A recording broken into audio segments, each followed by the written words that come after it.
ಶ್ರೀ ಗುರುಭ್ಯೋ ನಮಃ. ಇದು ಮಧ್ವ ವಿಜಯದ 51ನೇ ಭಾಗ ಇವತ್ತು ನಾವು ನೋಡಬೇಕಾದಂತೆ. 50ನೇ ಭಾಗ ಕಳೆದ ದಿವಸ ಮುಕ್ತಾಯ ಕಂಡಾಗ ಕೃಷ್ಣನ ಪ್ರತಿಷ್ಠೆ, ಆ ಕೃಷ್ಣನ ಹಿನ್ನೆಲೆ ಇತ್ಯಾದಿಗಳ ಬಗ್ಗೆ ಕೆಲವು ಸಂಗತಿಗಳನ್ನು ಹೇಳಿದೆ. ಕುತೂಹಲದಿಂದ ಮತ್ತಷ್ಟು ಸಂಗತಿಗಳನ್ನು ವಿಮರ್ಶೆ ಮಾಡಬೇಕು ಅಂತ ನಾನು ಆಲೋಚನೆ ಮಾಡಿ ಒಂದಿಷ್ಟು ಪ್ರಯತ್ನ ಮಾಡಿದಾಗ ಇನ್ನಷ್ಟು ವಿಷಯಗಳು ಹೊರಟು ಅದನ್ನೊಂದಷ್ಟು ಇಲ್ಲಿ ಹೇಳ್ತೇನೆ. ಇದನ್ನೆಲ್ಲ ನಿರ್ಧಾರವಾಗಿ ಹೀಗೆ ಅಂತ ಹೇಳೋದು ಕಷ್ಟ, ಆದರೂ ಏನೇನು ಮಾಹಿತಿ ಬಂತು ಅಂತ ಅನ್ನೋದನ್ನು ತಮ್ಮ ಎದುರಿಗೆ ಇಡ್ತೇನೆ.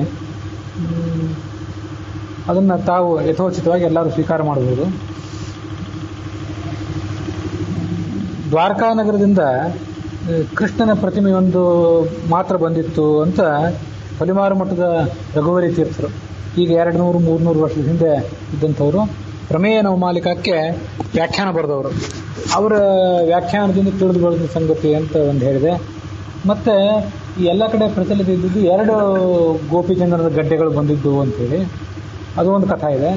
ಅದಕ್ಕಿಂತ ಭಿನ್ನವಾಗಿ ಮತ್ತೂ ಒಂದು ಕಥೆ ಇದೆ, ಅದನ್ನು ಎಲ್ಲ ಈಗ ನಿಮ್ಮ ಎದುರಿಗೆ ಹೇಳಬೇಕು ನಾನು. ದ್ವಾರಕಾ ನಗರದಿಂದ ಬಂದಿದ್ದು ಒಟ್ಟಾರೆ 3 ಗೋಪಿಚಂದ್ರನ ಗಡ್ಡೆಗಳು.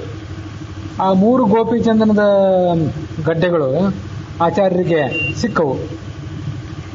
ಆ ಸಿಕ್ಕಂಥ 3 ಗಡ್ಡೆಗಳ ಪೈಕಿ ಒಂದು ಅಲ್ಲೇ ಒಡೆಯಿತು. ಆ ಒಡೆದದ್ದನ್ನು ಒಡಭಾಂಡೇಶ್ವರ ಅಂತೇಳಿ ಬಲರಾಮನನ್ನು ಪ್ರತಿಷ್ಠಾಪನೆ ಮಾಡಿದರು. ಮತ್ತು ಇನ್ನೊಂದು ಗೋಪಿಚಂದ್ರನ ಗಡ್ಡೆಯು ಒಡೆಯಿತು. ಅಲ್ಲಿ ಜನಾರ್ದನ ಅನ್ನುವಂಥ ಒಂದು ವಿಗ್ರಹ ಇತ್ತು. ಅದನ್ನು ಆ ನಾವಿಕರಿಗೆ ಕೊಟ್ಟರು ಆಚಾರ್ಯರು. ಇದನ್ನು ನಿಮ್ಮ ಊರಿನಲ್ಲಿ ನೀವು ಪ್ರತಿಷ್ಠಾಪನೆ ಮಾಡಿರಿ ಅಂತ. ಕಾಲಕ್ರಮೇಣ ನಾನು ಅಲ್ಲಿ ಬಂದು ದೇವಾಲಯ ನಿರ್ಮಾಣ ಮಾಡಿ ಇಟ್ಟಿರಿ, ನಾನು ವಿಗ್ರಹವನ್ನು ಅಲ್ಲಿ ಪ್ರತಿಷ್ಠಾಪನೆ ಮಾಡ್ತೀನಿ ಅಂತ ಆಚಾರ್ಯ ಹೇಳಿದರು. ಆ ನಾವಿಕರು ಯರ್ಮಾಳು ಅನ್ನುವಂಥ ಊರಿನವರು. ಆ ಯರ್ಮಾಳು ಊರಿನಲ್ಲಿ ಜನಾರ್ದನ ವಿಗ್ರಹ ಪ್ರತಿಷ್ಠಾಪಿತಗೊಂಡಿತು. ಮುಂದೆ ಆಚಾರ್ಯರು ಅಲ್ಲಿ ಹೋಗಿ ಅದನ್ನು ವಿದ್ಯುಕ್ತವಾಗಿ ಪ್ರತಿಷ್ಠಾಪನೆ ಕೂಡ ಮಾಡಿದರು. ಮತ್ತು ಅದರ ಪೂಜೆಗಾಗಿ ಒಂದು ಬ್ರಾಹ್ಮಣರನ್ನು ನೇಮಿಸಿದರು. ಅವರೇ ಅಲ್ಲಿ ಪೂಜಾ ಮಾಡ್ತಾ ಬಂದಿದ್ದಾರೆ ಇವತ್ತು ಕೂಡ. ಜನಾರ್ದನ ವಿಗ್ರಹ ಅಂತಂದರೆ ಈಗ ನಾವು ಬಹುತೇಕ ಕಡೆ ವಿಷ್ಣುವಿನ ವಿಗ್ರಹ ಅಂತ ನೋಡ್ತೀವಲ್ಲ, ಬಲಗೈಯಲ್ಲಿ ಮೇಲಿನ ಬಲಗೈಯಲ್ಲಿ ಚಕ್ರ, ಮೇಲಿನ ಎಡಗೈಯಲ್ಲಿ ಶಂಖ, ಕೆಳಗಿನ ಎಡಗೈಯಲ್ಲಿ ಗದೆ, ಮತ್ತು ಕೆಳಗಿನ ಬಲಗೈಯಲ್ಲಿ ಪದ್ಮ ಅಂತ ಹೀಗೇನು ನೋಡ್ತೀವಲ್ಲ, ಇದನ್ನೆಲ್ಲ ವಿಷ್ಣು ವಿಗ್ರಹ ಅಂತಂತೇವೆ ನಾವು. ವಸ್ತುತಃ ಇದು ವಿಷ್ಣು ವಿಗ್ರಹ ಅಲ್ಲ, ಇದು ಜನಾರ್ದನ ವಿಗ್ರಹ. ಹೀಗೆ ಎಲ್ಲ ಕಡೆ ಪ್ರಚಲಿತ ಇರುವಂಥ ಭಗವಂತನ ವಿಗ್ರಹ ಏನಿದೆ ಅದು ಜನಾರ್ದನ ಅನ್ನುವಂಥ ವಿಗ್ರಹ.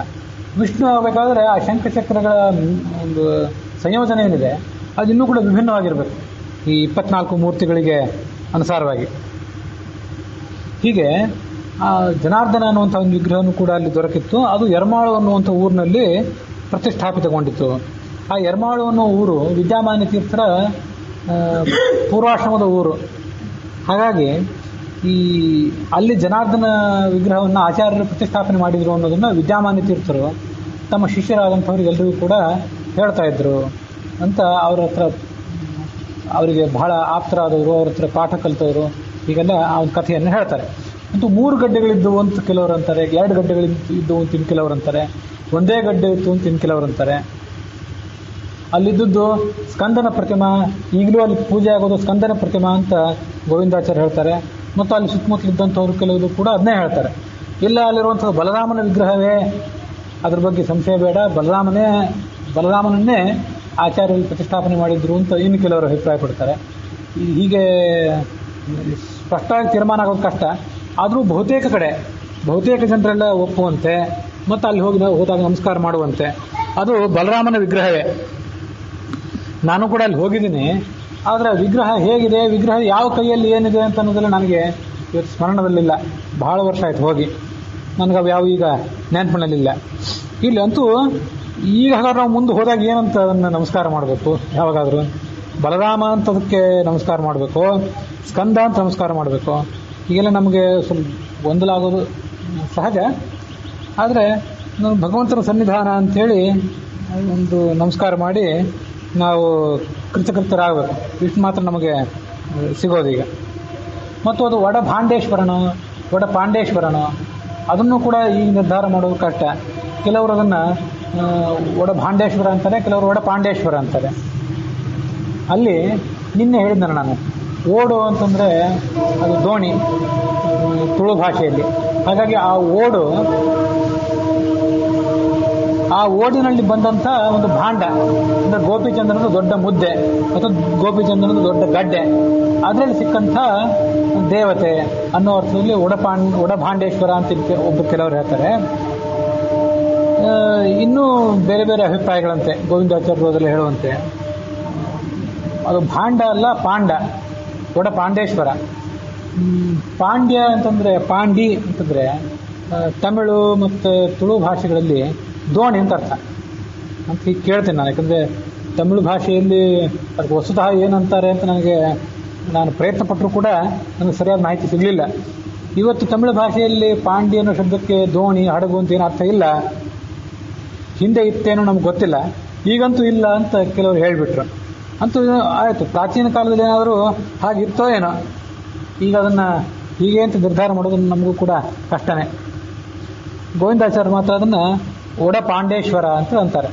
ಪಾಂಡ್ಯ ಅಂದರೆ ದೋಣಿ, ಪಾಂಡಿ ಅಂದರೆ ದೋಣಿ ಅಂದರೆ ಹಡಗು ಅಲ್ಲಿ ಒಡೆದ್ರಿಂದ ಆ ಒಡೆದ ಹಡಗಿನಲ್ಲಿ ಸಿಕ್ಕಂಥ ದೇವತೆ, ಈಶ್ವರ ಅಂದರೆ ದೇವತೆ.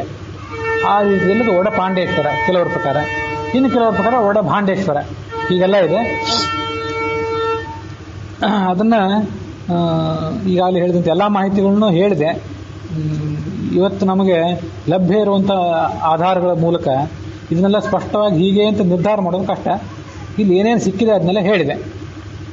ಮತ್ತು ಆ ಕೃಷ್ಣನ ವಿಗ್ರಹವನ್ನು ಪಶ್ಚಿಮಾಭಿಮುಖವಾಗಿ ಪ್ರತಿಷ್ಠಾಪನೆ ಮಾಡಿದ್ರು, ಪೂರ್ವಾಭಿಮುಖವಾಗಿ ಪ್ರತಿಷ್ಠಾಪನೆ ಮಾಡಿದ್ರು ಅನ್ನೋದ್ರ ಬಗ್ಗೆನೂ ವಿವಾದ ಇದೆಯಲ್ಲ. ಮೊದಲು ಪೂರ್ವಾಭಿಮುಖವಾಗಿ ಇತ್ತು, ಕನಕದಾಸರಿಗಾಗಿ ಅದು ಪಶ್ಚಿಮಾಭಿಮುಖವಾಗಿ ತಿರುಗಿತ್ತು ಅಂತ ಹೇಳುವಂಥವರು ಒಂದು ವರ್ಗ ಇದೆ. ಇಲ್ಲ, ಅದು ಇದ್ದದ್ದೇ ಪಶ್ಚಿಮಾಭಿಮುಖವಾಗಿ ಅಂತ ಇನ್ನು ಕೆಲವರು ಹೇಳ್ತಾರೆ. ಬನ್ನಂಜೆ ಗೋವಿಂದಾಚಾರ್ಯರು ಮತ್ತು ವಿದ್ವಾಂಸರಾದಂಥ BNK ಶರ್ಮಾ ಅಂತ, ಅವರು ಈಗಿಲ್ಲ, ಅಂಥ ಹಳೆಯ ವಿದ್ವಾಂಸರು, ಅವರೆಲ್ಲ ಅಭಿಪ್ರಾಯದಂತೆ ಆ ಕೃಷ್ಣನ ವಿಗ್ರಹ ಪ್ರತಿಷ್ಠಾಪನೆಗೊಂಡದ್ದೇ ಪಶ್ಚಿಮಾಭಿಮುಖವಾಗಿಯೇ. ಯಾಕೆಂದರೆ ಇವತ್ತು ಕೃಷ್ಣನ ದೇವಾಲಯದಲ್ಲಿ ಒಳಗೆ ಹೋಗಿ ನಾವು ನೋಡಿದರೆ ಪಶ್ಚಿಮದಲ್ಲಿ ವಿಶಾಲವಾದ ಜಾಗ ಇದೆ, ಜನರಿಗೆಲ್ಲ ಕೂತ್ಕೊಳ್ಳಿಕ್ಕೆ, ಪೂಜೆ ನಡೀಲಿಕ್ಕೆ, ಪ್ರವಚನ, ಪುರಾಣ ಇತ್ಯಾದಿ ಮಾಡಲಿಕ್ಕೆ, ಅದು ಏರ್ಪಡಿಸಲಿಕ್ಕೆ ಬೇಕಾದಂಥ ಜಾಗ ಪಶ್ಚಿಮಕ್ಕಿದೆ. ಪೂರ್ವಕ್ಕೆ ಅದಿಲ್ಲ. ಪೂರ್ವಕ್ಕಿರೋದು ಸರೋವರ ಮಾತ್ರವೇ. ಒಂದಿಬ್ಬರು ಜನ ಪ್ರದಕ್ಷಿಣೆ ಬರಲಿಕ್ಕೆ ಬೇಕಾದಂಥ ಜಾಗ ಮಾತ್ರ ಪೂರ್ವಕ್ಕಿದೆ. ಆದ್ದರಿಂದ ಪೂರ್ವಾಭಿಮುಖವಾಗಿ ಆ ವಿಗ್ರಹ ಪ್ರತಿಷ್ಠಾಪಿತಗೊಂಡಿತ್ತು, ಆಮೇಲೆ ಪಶ್ಚಿಮಾಭಿಮುಖವಾಗಿ ತಿರುಗಿತ್ತು ಅನ್ನೋದು ಅದೇನು ಒಪ್ಪಬೇಕಾದ ಕಥೆ ಅಲ್ಲ ಅಂತಲೇ ಗೋವಿಂದಾಚಾರ್ಯರೆಲ್ಲ ಹೇಳ್ತಾರೆ. ಆ ಸ್ಥಳ ನೋಡಿದರೂ ಹಾಗೆ ಅನ್ನಿಸ್ತದೆ, ಪಶ್ಚಿಮಾಭಿಮುಖವಾಗಿಯೇ ಪ್ರತಿಷ್ಠಾಪಿತಗೊಂಡಿತ್ತು. ಅದು ಒಂದೇ ಅಲ್ಲ, ಆ ಥರದ ಎಷ್ಟೋ ದೇವಾಲಯಗಳು ಪಶ್ಚಿಮಾಭಿಮುಖವಾಗಿ ಪ್ರತಿಷ್ಠಾಪಿತಗೊಂಡಿದ್ದವು.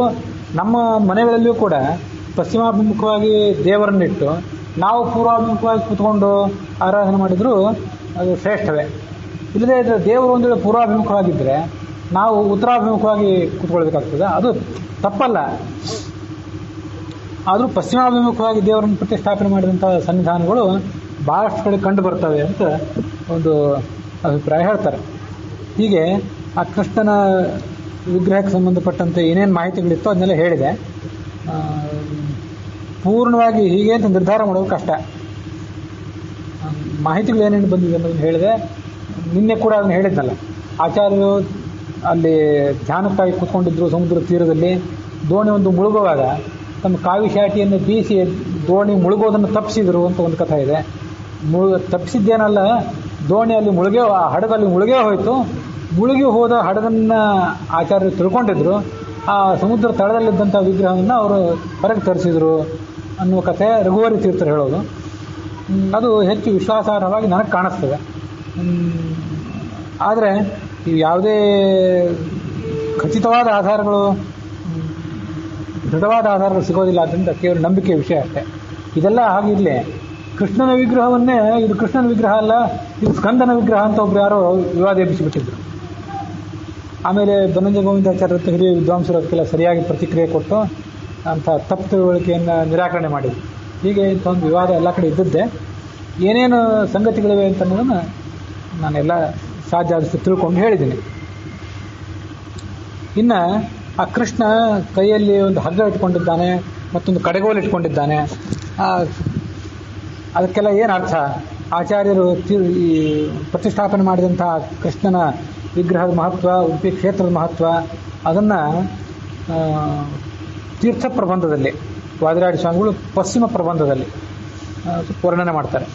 ದ್ವಾರಾವತೀಂ ಸಕಲ ಭಾಗ್ಯವತೀಂ ಉಪೇಕ್ಷ್ಯ ಗೋಪಾಲ ಬಾಲಲನಾಕರ ಪೂಜನಂ ಚ ವಾರ್ಧಿಂ ವಧೂಗೃಹಮತೀತ್ಯ ಸ ಮಧ್ವನಾಥ ಯತ್ರಾಸ್ತಿ ತದ್ರಜತಪೀಠ ಪುರಂ ಗರೀಯ. ನಿನ್ನ ಹೇಳುವಾಗ ವಾರ್ಧಿಂ ವಧೂಗೃಹ ಉಪೇತ್ಯ ಅಂತ ಹೇಳಿಬಿಟ್ಟೆ. ಅದು ಉಪೇತ್ಯ ಅಲ್ಲ, ಅತಿಥ್ಯ. ನನಗೆ ಆ ಶ್ಲೋಕ ಬಾಯ್ಪಾಠ ಬರ್ತಿದ್ದಿಲ್ಲ, ಅದರಿಂದ ತಪ್ಪು ಹೇಳಿದೆ. ಇವತ್ತು ಆ ತೀರ್ಥ ಪ್ರಬಂಧನೆ ಪುಸ್ತಕ ತಗೊಂಡು ಆ ಸಂಬಂಧಪಟ್ಟ 2 ಶ್ಲೋಕಗಳನ್ನು ಉದಾಹರಣೆ ಮಾಡೋಣ ಅಂತ ಅಂದ್ಕೊಂಡೆ. ದ್ವಾರಕಾನಗರ ಎಲ್ಲ ರೀತಿಯಾದಂಥ ಭೋಗ ಭಾಗ್ಯಗಳಿಂದ ಕೂಡಿತ್ತು. ಅಲ್ಲಿ ಅವನಿಗೆ ಗೋಪರು, ಗೋಪಾಲ ಕನ್ಯೆಯರು ಅವನಿಗೆ ಬೇಕಾದಂಥ ಸೇವೆ ಮಾಡ್ತಿದ್ರು. ಅವ್ರು ಕೊಡುವಂಥ ಎಲ್ಲ ಸೇವೆಯನ್ನು, ದ್ವಾರಕಾನಗರದ ವೈಭವವನ್ನು ಉಪೇಕ್ಷೆ ಮಾಡಿ ಆತ ಬಂದ. ಮತ್ತೆ ತನ್ನ ಪತ್ನಿಯಾದ ಲಕ್ಷ್ಮೀದೇವಿಯ ತವರು ಮನೆ ಯಾವುದೋ ಸಮುದ್ರ, ಆ ಸಮುದ್ರವನ್ನು ದಾಟಿ ಅವನು ಇಲ್ಲಿಗೆ ಬಂದ. ಅತಿಥ್ಯ ಅಂತಿದೆ. ನಿನ್ನೆ ನಾನು ಉಪೇತ್ಯ ಅಂತ ಹೇಳಿಬಿಟ್ಟೆ. ಉಪೇತ್ಯ ಅಲ್ಲದು, ಅತಿಥ್ಯ. ದ್ವಾರಕಾನಗರದಿಂದ ಆತ ದಕ್ಷಿಣಾಭಿಮುಖವಾಗಿ ಮಲ್ಪೆ ಸಮುದ್ರ ತೀರಕ್ಕೆ ಬಂದು ಆ ಸಮುದ್ರವನ್ನು ದಾಟಿ ಒಳನಾಡಿಗೆ ಬಂದ, ಉಡುಪಿ ಕಡೆಗೆ. ಹೀಗೆ ಬಂದಿದ್ದಾನೆ. ಆ ರಜತ ಪೀಠಪುರ ಅತ್ಯಂತ ಶ್ರೇಷ್ಠವಾದದ್ದು ಅಂತ ಉಡುಪಿಯ ಸ್ತೋತ್ರ ಅದು. ಮುಂದೆ ಆ ಕೃಷ್ಣನ ಸ್ತೋತ್ರ ಇದೆ. ನಿರ್ಮತ್ಸ್ಯೋಗ್ರ ಭವಾರ್ಣವೇ ನಿಜಮನೋಭೀಷ್ಟಂ ದಿಶಾ ನೀತಿಯ ಸಮ್ಯಜ್ಞಾಪಯಿತುಂ ಕರೇಣ ವಿಲಸನ್ ಮಂಥಾನಮನ್ಯೇನ ಚ ರಮ್ಯಂ ದಾಮ ದಧನ್ ಮಹೇಶ ರಜತ ಗ್ರಾಮಶ್ರಿಯೋಲಂಕೃತಿ ಕರ್ಮಂದೀಶ್ವರ ಭಕ್ತಿ ಬಂಧನವಶಃ ಪೀತೋಸ್ತು ಕೃಷ್ಣ ಪ್ರಭು ಅಂತ ಶ್ಲೋಕ. ಇದನ್ನೇ ಪ್ರವಚನದ ಆರಂಭದಲ್ಲಿ ಎಷ್ಟೋ ಜನ ಮಂಗಳಾಚರಣೆ ಶ್ಲೋಕವಾಗಿ ತಗೊಳ್ತಾರೆ. ಅದರ ಅರ್ಥ ಏನಂತಂದರೆ, ಉಗ್ರ ಭವಾರ್ಣವೇ, ಈ ಸಂಸಾರ ಅನ್ನೋ ಸಾಗರ ಇದೆಯಲ್ಲ, ಅದು ಬಹಳ ಭಯಂಕರವಾದಂಥದ್ದು. ಆ ಸಾಗರದಲ್ಲಿ ನೀವೆಲ್ಲ ಬಿದ್ದಿದ್ದೀರಿ. ನಿರ್ಮಥ್ಯ, ನಿಮ್ಮ ಸಾಧನೆಗೆ ಏನೇನು ಪ್ರತಿಬಂಧಕಗಳಿವೆ ಆ ಪ್ರತಿಬಂಧಕಗಳನ್ನೆಲ್ಲ ಚೆನ್ನಾಗಿ ಮಥನ ಮಾಡಿ ಕಡೆದು ನಿಮ್ಮ ಅಭೀಷ್ಟವನ್ನು ಪೂರೈಸ್ತೀನಿ. ನಿಜ ಮನೋಭೀಷ್ಟಂ ದದಾಮಿ ದಿಶಾಮಿ, ನೀವು ಏನನ್ನೇ ಅಪೇಕ್ಷೆ ಪಟ್ಟರು ಅದನ್ನೆಲ್ಲವನ್ನು ಕೂಡ ನಾನು ಕೊಡ್ತೇನೆ ಅಂತ ಹೀಗೆ ಆತ ತಿಳಿಸ್ಬೇಕಾಗಿದೆ. ತಿಳಿಸ್ಲಿಕ್ಕಾಗಿ ತನ್ನ ಕೈಗಳಿಂದ ಅದು ಏನು ಹಿಡ್ಕೊಂಡಿದ್ದಾನೆ ಅಂತಂದರೆ, ಒಂದು ಕಡೆಗೋಲನ್ನು ಒಂದು ಕೈಯಿಂದ, ಮತ್ತೊಂದು ಕೈಯಿಂದ ಹಗ್ಗವನ್ನು ಇಟ್ಕೊಂಡಿದ್ದಾನೆ. ಆ ಹಗ್ಗವನ್ನು ಕಡೆಗೋಲಿಗೆ ಕಟ್ಟಿ ಕಡಿತಿದ್ರು. ಈಗಿನವರಿಗೆ ಅದು ಗೊತ್ತಾಗ್ತದೋ ಇಲ್ಲ. ಹಳೆ ಕಾಲದಲ್ಲಿ ದೊಡ್ಡ ಕಡೆಗೋಲಿದ್ರೆ ಆ ದೊಡ್ಡ ಕಡೆಗೋಲಿಗೆ ಒಂದು ಹಗ್ಗ ಕಟ್ಟಿ ಅದನ್ನು ನಿಂತ್ಕೊಂಡು ಕಡಿತಿದ್ರು. ಸಣ್ಣ ಕಡೆಗೋಲು, ಸಣ್ಣ ಪಾತ್ರ ಆದರೆ ಕೈಯಿಂದನೇ ಕಡಿದು ಬಿಡ್ತಾರೆ ಅಂತ. ದೊಡ್ಡ ಪಾತ್ರ, ದೊಡ್ಡ ವ್ಯವಸ್ಥೆ ಇದ್ದರೆ ಹಗ್ಗ, ಕಡೆಗೋಲು ಎಲ್ಲ ಬೇಕು. ಹೀಗೆ ನಿಮ್ಮ ಸಾಧನೆಗೆ ಏನಾದರೂ ಪ್ರತಿಬಂಧಕ ಇದ್ದರೆ ಏನು ಇದ್ದೇ ಇದೆ, ಅದನ್ನೆಲ್ಲವನ್ನು ಕೂಡ ಮಥನ ಮಾಡ್ತೀನಿ, ನಾಶ ಮಾಡ್ತೀನಿ. ನಾಶ ಮಾಡಿ ಅದನ್ನೆಲ್ಲ ಓಡಿಸಿ ನಿಮ್ಮ ಅಪೇಕ್ಷೆಗಳನ್ನು ನಾನು ಈಡೇರಿಸ್ತೀನಿ ಅಂತ ಹೀಗೆ ತಿಳಿಸ್ಲಿಕ್ಕಾಗಿ ಅವನು ಹಗ್ಗವನ್ನು ಇಟ್ಕೊಂಡಿದ್ದಾನೆ, ಕಡೆಗೋಲನ್ನು ಇಟ್ಕೊಂಡಿದ್ದಾನೆ. ಮಹೇಶ ರಜತ ಗ್ರಾಮಶ್ರಿಯೋಲಂಕೃತಿ, ಅವನು ಆ ಉಡುಪಿಯ ಊರೇನಿದೆ ಆ ಉಡುಪಿ ಊರಿಗೆ ಆತ ಅಲಂಕಾರ ಪ್ರಾಯನಾದವನು. ರಜತ ಪೀಠಪುರ ಅಂತ ಕರೀತಾರೆ. ರಜತ ಪೀಠ ಅಂದರೆ ಬೆಳ್ಳಿಯ ಪೀಠ, ಅದು ಉಡುಪಿ ಅಂತ ಹೀಗೆ. ಮತ್ತು ಕರ್ಮಂದೀಶ್ವರ ಭಕ್ತಿ ಬಂಧನ ವಶಃ, ಕರ್ಮಂದಿಗಳು ಅಂತಂದರೆ ಶ್ರೇಷ್ಠರಾದಂಥ ಸನ್ಯಾಸಿಗಳು. ಆ ಸನ್ಯಾಸಿಗಳು 8 ಜನ ಏನಿದ್ದಾರೆ ಪೂಜೆ ಮಾಡ್ತಾ ಬಂದಿದ್ದಾರೆ, ಅವರ ಭಕ್ತಿಗೆ ಇವನು ವಶನಾಗಿದ್ದಾನೆ. ಆವಾಗ ತನ್ನ ತಾಯಿಗೆ ವಶನಾಗಿದ್ದ, ಯಶೋದೆಗೆ. ಅವಳು ಈತನ ಕಟ್ಲಿಕ್ಕೆ ಬಂದಾಗ ಅವಳ ಪ್ರೀತಿಗೆ ವಶನಾಗಿದ್ದ. ಈಗ ಇವರು ತೋರಿಸುವಂಥ ಭಕ್ತಿಗೆ ಆತ ವಶನಾಗಿದ್ದಾನೆ. ಪ್ರೀತೋಸ್ತು ಕೃಷ್ಣ ಪ್ರಭು ಅಂತ, ಕೃಷ್ಣ ಪ್ರೀತನಾಗಲಿ ಅಂತ ವಾದಿರಾಜ ಸ್ವಾಮಿಗಳು ಅವನನ್ನು ಸ್ತೋತ್ರ ಮಾಡಿದಂಥ ಒಂದು ಶ್ಲೋಕ ಅದು. ಹೀಗೆ ಕೃಷ್ಣನ ಆ ಪ್ರತಿಷ್ಠಾಪನೆಗೆ ಸಂಬಂಧಪಟ್ಟಂಥ ಏನೇನು ಮಾಹಿತಿ ಹೇಳಬೇಕಾಗಿತ್ತು ಅದನ್ನೆಲ್ಲ ಹೇಳಿದೆ. ಅದಾದ ಬಳಿಕ ಮುಂದೆ ಇರುವಂಥ ಸಂಗತಿಗಳು, ಈಗಾಗಲೇ ಕೆಲವು ಶ್ಲೋಕಗಳನ್ನು ನಾವು ನಿನ್ನೆ ನೋಡಿದ್ದೇವೆ. ಆಚಾರ್ಯರು ಒಂದು ಯಜ್ಞ ಮಾಡಿಸಿದರು. ಆ ಯಜ್ಞದಲ್ಲಿ ಆಚಾರ್ಯರ ತಮ್ಮ ಮತ್ತು ಆಚಾರ್ಯರ ಗುರುಪುತ್ರ ಇವರಿಬ್ಬರು ಕೂಡ ಭಾಗವಹಿಸಿದ್ರು. ಆ ಯಜ್ಞಕ್ಕೆ ಸಂಬಂಧಪಟ್ಟಂಥ ಉಳಿದ ವಿವರಗಳೇನಿವೆ ಅದನ್ನು ಈಗ ಹೇಳಬೇಕಾಗಿದೆ ನಾನು. ಇದೊಂದು ಯೋಗಾಯೋಗ. ಇವತ್ತು ವರಾಹ ಜಯಂತಿ ಅಂತ ಪಂಚಾಂಗದಲ್ಲಿ ಕಾಣ್ತೇವೆ. ಆ ಯಜ್ಞವರಾಹನ ಜಯಂತಿ ದಿವಸ ಯಜ್ಞಕ್ಕೆ ಸಂಬಂಧಪಟ್ಟಂಥ ವಿಶೇಷ ಅಂಶಗಳನ್ನು ನೋಡಬೇಕು.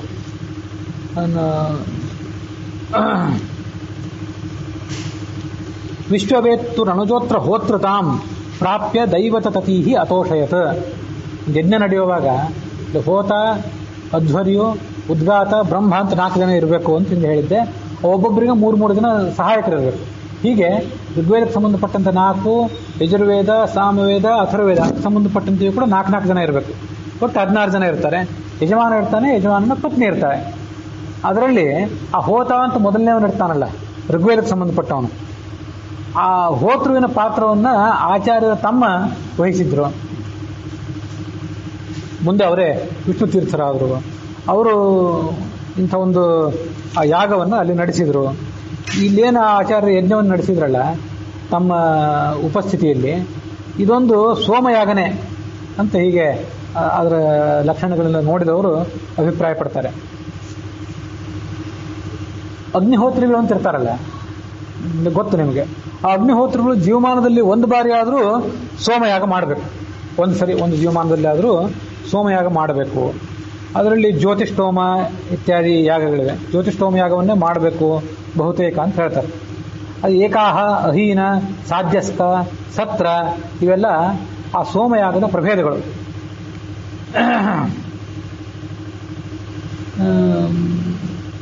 ಅಲ್ಲಿ 5 ದಿನ ಎಷ್ಟು ದಿವಸ ಯಜ್ಞ ನಡೀತದೆ ಅಂತ ಅನ್ನೋದನ್ನು ಅವಲಂಬಿಸಿ ಅದಕ್ಕೆ ಏಕಾಹ, ಅಹೀನ, ಸಾಧ್ಯಸ್ಕ, ಸತ್ರ ಅಂತೀಗೆಲ್ಲ ಬೇರೆ ಬೇರೆ ಹೆಸರುಗಳನ್ನು ಕೊಡ್ತಾರೆ.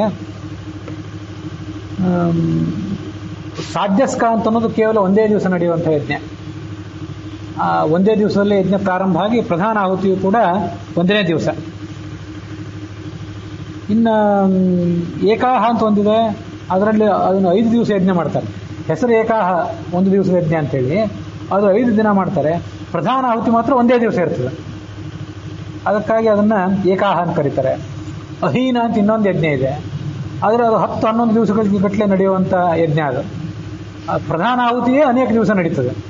ಸಿದ್ಧತೆ ಅಲ್ಲದೆ ಪ್ರಧಾನ ಆಹುತಿಯು ಕೂಡ ಅನೇಕ ದಿವಸ ನಡೆಯೋದ್ರಿಂದ 11 ದಿವಸಗಳ ಗಟ್ಟಲೆ ನಡೆದರೆ ಅದು ಅಹೀನ. 12 ದಿವಸಗಳ ಬಳಿಕ ನಡೆದರೆ, 12 ದಿವಸಕ್ಕಿಂತ ಮುಂದೆ ಹೋದರೆ ಅದನ್ನು ಸತ್ರ ಅಂತ ಹೇಳ್ತಾರೆ. ಇದು ಸಾಮಾನ್ಯ ನಾನು ತಿಳ್ಕೊಂಡ ಮಾಹಿತಿ, ಕೆಲವೊಬ್ಬರನ್ನ ಕೇಳ್ಕೊಂಡು.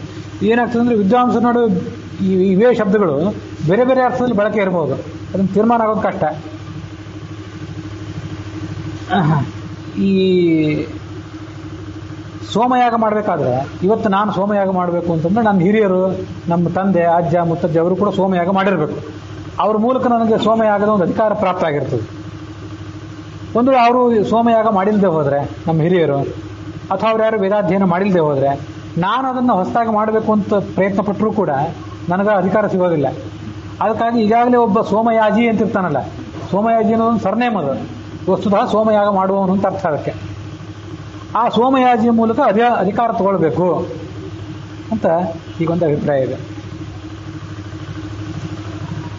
ಮತ್ತು ಅದರಲ್ಲೂ ಕೂಡ ಈ ಗಾರ್ಹಪತ್ಯ, ದಕ್ಷಿಣಾಗ್ನಿ, ಆಹವನೀಯ, ಸಭ್ಯ, ಆವಸತ್ಯ ಅಂತ ಈಗ 5 ಅಗ್ನಿಗಳಿರ್ತವೆ. ದಕ್ಷಿಣಾಗ್ನಿ ಅಂತಂದರೆ ಸಾಮಾನ್ಯವಾಗಿ ಪಿತೃಗಳಿಗೆ ಸಂಬಂಧಪಟ್ಟಂಥ ಕಾರ್ಯಗಳನ್ನೆಲ್ಲ ಮಾಡೋದಕ್ಕೇನಿದೆ ದಕ್ಷಿಣಾಗ್ನಿ ಅಂತ ಕರೀತಾರೆ. ಮತ್ತು ಬ್ರಾಹ್ಮಣರಿಗೆ ಭೂರಿ ಭೋಜನ ಮಾಡಿಸ್ತಾರಲ್ಲ, ಅದಕ್ಕೆ ಸಂಬಂಧಪಟ್ಟಂಥ ಅನ್ನವನ್ನು ತಯಾರು ಮಾಡಿದಾಗ ಅದಕ್ಕೆ ಆ ಆಹುತಿಯನ್ನೆಲ್ಲ ಹಾಕೋದು ಅಲ್ಲೇ, ಆ ದಕ್ಷಿಣಾಗ್ನಿಯಲ್ಲಿ. ಈಗ ಮಾಹಿತಿ ಹೇಳ್ತಾರೆ. ಮತ್ತು ಆಹವನೀಯ ಅಂತಿದೆ.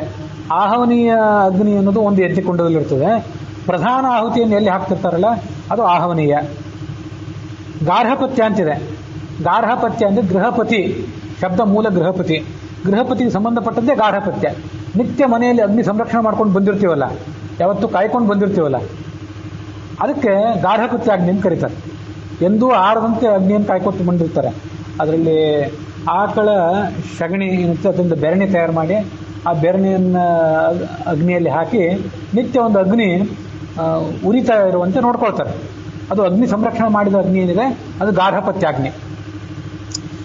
ಈಗ ಇವೆಲ್ಲ ಭಾಳ, ಎಂದಾದ್ರೂ ನೀವು ಒಂದ್ಸರಿ ಅಗ್ನಿಹೋತ್ರ ಇಡ್ರಿ ನಿಮ್ಮ ಮನೆಯಲ್ಲಿ ಅಂತ ನಮಗೆ ಈಗ ಯಾರು ಹೇಳಿಬಿಟ್ರೆ, ಅಗ್ನಿಹೋತ್ರ ಹೇಗೆ ಮೇಂಟೈನ್ ಮಾಡೋದ್ರಿ, ದಿವಸ ಅಗ್ನಿ ಮನೆಯಲ್ಲಿ ಉರಿತಾ ಇರುವಂತ ನೋಡೋದು ಹೇಗೆ ದೊಡ್ಡ ಭಾರ ನಮಗೀಗದು. ಯಾಕಂದ್ರೆ ನಮಗದು ರೂಢಿ ತಪ್ಪಿ ಹೋಗಿದೆ. ಒಂದು ಕಾಲದಲ್ಲಿ ಅಷ್ಟೆಲ್ಲ ಇತ್ತದ. ಈಗ ನಾವೆಷ್ಟು ಭ್ರಷ್ಟರಾಗಿಬಿಟ್ಟಿದ್ದೀವಿ ಅಂತಂದರೆ, ವಸ್ತುತಃ ಅಗ್ನಿಯನ್ನು ನಾವು ಹೃದಯದಲ್ಲಿ ಆರೋಪಣೆ ಮಾಡ್ಕೊಳ್ತೇವೆ. ಇವತ್ತು ಉಪಾಸನ ಪೂರ್ವಕವಾಗಿ ವೈಶ್ವದೇವ ನಾನು ಮಾಡ್ತೇನೆ, ಈ ವಿವಾಹದಾಗಿಂದ ಅದನ್ನು ಪ್ರಾರಂಭ ಮಾಡಿದ್ದೇನೆ. ಉಪಾಸನ ಮುಗಿದ ಕೂಡಲೇ ಆ ಅಗ್ನಿಯನ್ನು ಹೃದಯದಲ್ಲಿ ಆರೋಪಣೆ ಮಾಡ್ಕೊಳ್ಳೋದು, ಮತ್ತೆ ಮಾರನೇ ದಿವಸ ಹೃದಯದಿಂದ ಆ ಅಗ್ನಿಕುಂಡದಲ್ಲಿ ಅಗ್ನಿಯನ್ನು ಆವಾಹನೆ ಮಾಡೋದು, ಮುಂದುವರೆಸೋದು, ಮತ್ತೆ ಆರೋಪಣೆ. ಈಗ ನಾವೇನು ಮಾಡ್ತಿದ್ದೀವಲ್ಲ, ಕ್ಷುಲ್ಲಕ ಪಕ್ಷ ಇದು. ನೋಡಿದವರು ಯಾರು ಆಚಾರ್ಯರು ಭಾರಿ ಉಪಾಸನ ಮಾಡ್ತಾರೆ, ದೊಡ್ಡ ಸದಾಚಾರವಂತರು ಅಂತ ಯಾರು ಅನ್ಕೋಬಹುದು. ವಸ್ತುತಃ ಇದು ತೀರಾ ಕಡಿಮೆ ಪಕ್ಷ ಇದು. ಅದನ್ನ ಆರೋಪಣೆ ಮಾಡಬಾರ್ದು. ಅಗ್ನಿಯನ್ನು ಯಾವತ್ತೂ ಕೂಡ ಮನೆಯಲ್ಲಿ ಸಂರಕ್ಷಣೆ ಮಾಡಬೇಕು. ನನಗೊಬ್ರು ಹೇಳಿದ್ರು, ಆಚಾರ್ಯ ಎಲ್ಲ ಥರದ ಅನುಕೂಲ ಇದೆ ನಿಮಗೆ, ಅಗ್ನಿ ಸಂರಕ್ಷಣೆ ಮಾಡಿರಿ ಅಂತಂದ್ರು. ಮಾಡಬೇಕು ಅಂತ ಅಪೇಕ್ಷೆ ಇದೆ, ಆದರೆ ಅದು ಜವಾಬ್ದಾರಿ ಬಹಳ ದೊಡ್ಡದು. ಮಾಡಬೇಕು, ಮನೆಯಲ್ಲಿ ಯಾವತ್ತೂ ಉರಿತಿರುವಂತೆ ನೋಡ್ಕೊಳ್ಬೇಕು ಇಂಥವರೆಲ್ಲ ಇದ್ದಾರೆ, ಮಾಡ್ತಾರೆ. ಮುಂದೆ ಇವು ಸಾಮಾನ್ಯ ದಕ್ಷಿಣಾಗ್ನಿ, ಆಹವನೀಯಾಗ್ನಿ, ಗಾರ್ಹಪತ್ಯಾಗ್ನಿ ಅಂತ 3 ಪ್ರಧಾನ ಅಗ್ನಿಗಳು. ಅದಲ್ಲದೆ ಸಭ್ಯ ಅಗ್ನಿ, ಆವಸತ್ಯ ಅಗ್ನಿ ಅಂತ ಕೂಡ ಹೇಳ್ತಾರೆ. ಸಭ್ಯ ಅಗ್ನಿ ಅಂತಂದ್ರೆ ಆ ಯಜಮಾನ ತನ್ನ ಮನೆಯಲ್ಲಿ ನಿತ್ಯ ಪಾಠ ಪ್ರವಚನ ಮಾಡ್ತಿರ್ತಾನಲ್ಲ, ಪಾಠ ಪ್ರವಚನ ಮಾಡುವಾಗ ವಿದ್ಯಾರ್ಥಿಗಳಿಗೆ ಭೋಜನ ಮಾಡಿಸುವಂಥ ಜವಾಬ್ದಾರಿ ಅವನಿಗೆ ಇರ್ತದೆ. ಆ ನಿತ್ಯ ವಿದ್ಯಾರ್ಥಿಗಳ ಭೋಜನಕ್ಕಾಗಿ ಏನು ಅಡಿಗೆ ತಯಾರಾಗ್ತದಲ್ಲ, ಅದಕ್ಕೆ ಸಂಬಂಧಪಟ್ಟ ಆಹುತಿಗಳನ್ನು ಅಲ್ಲಿ ಹಾಕಿ ಆಮೇಲೆ ಶೇಷವನ್ನು ವಿದ್ಯಾರ್ಥಿಗಳಿಗೆ ಭೋಜನ ಮಾಡಿಸ್ತಾರೆ. ಅದಕ್ಕೆ ಸಭ್ಯಾಗ್ನಿ ಅಂತ ಕರೀತಾರೆ. ಅದು ಆವಸತ್ಯಾಗ್ನಿ ಅಂದರೆ ಏನು ಅಂತ ನಮಗೆ ತಿಳ್ಕೊಳ್ಳಿಕ್ಕೆ ಆಗಲಿಲ್ಲ, ಮರ್ತು ಬಿಟ್ಟು ಏನೋ. ಅಂತೂ ದಕ್ಷಿಣಾಗ್ನಿ, ಆಹವನೀಯಾಗ್ನಿ, ಗಾರ್ಹಪತ್ಯಾಗ್ನಿ ಅಂತ 3 ಪ್ರಧಾನ. ಅದಲ್ಲದೆ ಸಭ್ಯ, ಆವಸತ್ಯ ಅಂತ 3 ಅಗ್ನಿಗಳು ಇವೆ. ಒಟ್ಟು 5 ಅಗ್ನಿಗಳು. ಹೀಗೆಲ್ಲ ಈ ಶ್ಲೋಕದ ಬಗ್ಗೆ ಹೆಚ್ಚಿನ ಮಾಹಿತಿ ತಿಳ್ಕೊಳ್ಬೇಕು ಅಂತ ಹೊರಟಾಗ ಇವೆಲ್ಲ ಸಂಗತಿಗಳನ್ನು ಕೆಲವು ವಿದ್ವಾಂಸರೊಬ್ಬರು ಹೇಳಿದರು. ಅವರು ನಮ್ಮ ಪೂರ್ಣಪ್ರಜ್ಞೆ ವಿದ್ಯಾಪೀಠದಲ್ಲೇ ಈಗ ಅಧ್ಯಾಪಕರು. ಅವರು ಅಗ್ನಿಹೋತ್ರ ಮಾಡ್ತಾರೆ, ನಿತ್ಯ ಅಗ್ನಿಹೋತ್ರ ಮಾಡ್ತಾರೆ. ಅವರು ಪಂಢರಪುರದ ಆಚಾರ್ಯರ ಮಗಳನ್ನೇ, ಆ ಆಚಾರ್ಯ ಹೆಸರು ನಂಗೆ ನೆನಪಿಲ್ಲ, ಅವ್ರ ಮಗಳನ್ನೇ ಇವ್ರು ಮದುವೆ ಮಾಡ್ಕೊಂಡಿದ್ದಾರೆ. ರಂಗನಾಥಾಚಾರ್ಯ ಗಣಾಚಾರ್ಯ ಅಂತ ಇವ್ರ ಹೆಸರು. ಹುಬ್ಬಳ್ಳಿಯ ಸತ್ಯಬೋಧ ಮಠದ ಅವರ ಮಗ. ಅವರು ಯಾರ ಮಗ? 3 ಜನ ಹಿರಿಯರಿದ್ದಾರೆ. ಆ ಹಿರಿಯರ ಪೈಕಿ ಯಾರ ಮಗ ನನಗೆ ಅಷ್ಟೆಲ್ಲ ನೆನಪಿಲ್ಲ, ಅಂತ ಸಂಬಂಧಪಟ್ಟಂತೆ ಹೇಳಿದೆ. ಇಂಥವರೆಲ್ಲ ಇದ್ದಾರೆ, ಸದಾಚಾರ್ಯಗಳಂಥ ಬ್ರಾಹ್ಮಣರನ್ನು ನೆನಪು ಮಾಡ್ಕೊಳ್ಬೇಕು, ಅದಕ್ಕಾಗಿ ಹೇಳಿದೆ.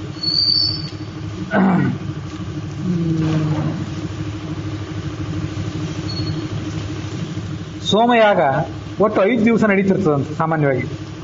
ಅದರಲ್ಲಿ ಮೊದಲನೇ ದಿವಸ ದೀಕ್ಷಾ ದಿವಸ, ದೀಕ್ಷೆಯನ್ನು ತಗೊಳ್ಳೋ ದಿವಸ. 2ನೇ ದಿವಸ ಪ್ರವರ್ಗ್ಯ ಅಂತ ನಡೀತದೆ. ಅದು ಪ್ರವರ್ಗ್ಯ ಅಂತ ಅನ್ನೋದು ಇಲ್ಲಿ ಈ ಶ್ಲೋಕದಲ್ಲಿ ಹೇಳ್ತಾರೆ, ಅದನ್ನು ಮುಂದೆ ಹೇಳ್ತೇನೆ. 3ನೇ ದಿವಸವೂ ಪ್ರವರ್ಗ್ಯ. 4ನೇ ದಿವಸದಲ್ಲಿ ಪಶುಬಂಧ, ಆ ಸೋಮಯಾಗಕ್ಕೆ ಸಂಬಂಧಪಟ್ಟ ಪಶುವನ್ನು ಹನನ ಮಾಡ್ತಾರಲ್ಲ, ಅದು ಪಶುಬಂಧ. 5ನೇ ದಿವಸ ಪ್ರಧಾನಾಹುತಿ. ಇದು 5 ದಿವಸ ಮಾಡುವಂಥ ಸೋಮಯಾಗದ ಒಂದು ವಿವರಣೆ. ಇಷ್ಟು ಮಾಹಿತಿಗಳೆಲ್ಲ ನಾವು ನೋಡ್ತೀವಿ. ಇದನ್ನೆಲ್ಲ ಯಾಕೆ ಹೇಳಿದೆ ಅಂತಂದರೆ, ಇಷ್ಟನ್ನೆಲ್ಲ ನೋಡಿದರೆ ಅದೇನು ಈ ಶ್ಲೋಕದಲ್ಲಿ ಬರುವಂಥದ್ದು ಏನದು? ಮುಂದಿನ ಶ್ಲೋಕದಲ್ಲಿ 49ನೇ ಶ್ಲೋಕದಲ್ಲಿ, ಅದು ಈ 48ನೇ ಶ್ಲೋಕದಲ್ಲೇ ಯಾಜ್ಯಯ ಸಮುಚಿತಾನುವಾಕ್ಯಯ ಸಪ್ರವರ್ಗ್ಯ ವಿಭವೈ ಅಭಿಷ್ಟವೈ ವಿಶ್ವವೇತ್ತುರನುಜೋತ್ತ ಹೋತೃತಾಂ ಪ್ರಾಪ್ಯ ದೈವತ ತತೀ ಅತೋಷಯತ್. ಆಚಾರ್ಯ ಮಧ್ವರ ಸಹೋದರ ಅವರು ಹೋತೃವಿನ ಪಾತ್ರವನ್ನು ವಹಿಸಿದರು. ಹೋತ ಅಂತಂದ್ರೆ ಅವನ ಕೆಲಸ ಏನು? ಅದನ್ನು ಹಿಂದೊಂದ್ಸರಿ ಹೇಳಿದ್ದೆ, ಮತ್ತೊಂದ್ಸರಿ ಸೂಕ್ಷ್ಮವಾಗಿ ಹೇಳ್ತೇನೆ. ಹೋತ ಅಂತಂದರೆ ದೇವತೆಗಳನ್ನು ಕರೆಯೋನು ಅಂತ ಅರ್ಥ. ಆಹ್ವಾನ ಅಂತ ಶಬ್ದ ಇದೆ ನೋಡ್ರಿ, ಅಲ್ಲಿ ಆ ಅನ್ನೋದು ಉಪಸರ್ಗ, ಹ್ವಾನ ಅನ್ನೋದು ಧಾತು, ಧಾತುವಿನಿಂದ ಹುಟ್ಟಿದ ರೂಪ ಅದು. ಹಾಗಾಗಿ ಹೋತ ಅಂತಂದ್ರೆ ಕರೆಯುವವನು ಅಂತ ಅರ್ಥ. ಹೋತ ಅನ್ನೋಲ್ಲಿ ಆ ಉಪಸರ್ಗ ಇಲ್ಲ, ಬರೇ ಧಾತು ಇದೆ ಅಷ್ಟೇ. ಈಗ ಹೋತ ಅಂದರೆ ದೇವತೆಗಳನ್ನು ಕರೆಯುವವನು, ಅಧ್ವರ್ಯು ಅಂದರೆ ಆಹುತಿ ಹಾಕುವವನು, ಅವನು ಯಜುರ್ವೇದದವನು. ಉದ್ಗಾತ ಅಂದರೆ ಶಬ್ದವೇ ಹೇಳುವಂತೆ ಹಾಡುವವನು, ಸಾಮವೇದದ ಹಾಡುಗಳನ್ನು ಹಾಡುವವನು. 4ನೇ ಏನಿರ್ತಾನಲ್ಲ ಬ್ರಹ್ಮ, ಅವನು ಅಥರ್ವವೇದಕ್ಕೆ ಸಂಬಂಧಪಟ್ಟವನು, ಆದರೆ ಎಲ್ಲ ವೇದಗಳಲ್ಲೂ ತಜ್ಞನಾಗಿರ್ತಾನೆ. ಮತ್ತು ಇವರೆಲ್ಲ ಮಾಡುವ ಕೆಲಸಗಳನ್ನ ಅತ್ಯಂತ ಸೂಕ್ಷ್ಮವಾಗಿ ಸೂಪರ್ವೈಸ್ ಮಾಡ್ತಾ ಕೂತಿರ್ತಾನೆ. ಧರ್ಮರಾಜ ಮಾಡಿದ ರಾಜಸೂಯ ಯಾಗದಲ್ಲಿ ವೇದವ್ಯಾಸರೇ ಬ್ರಹ್ಮ ಏನಾಗಿದ್ರು ಅಂತ ಅಲ್ಲಿ ಹಿಂದೆ ಬಂದಿತ್ತು. ಇದೆಲ್ಲ ಅದಕ್ಕೆ ಸಂಬಂಧಪಟ್ಟಂತೆ ವಿಷಯಗಳು.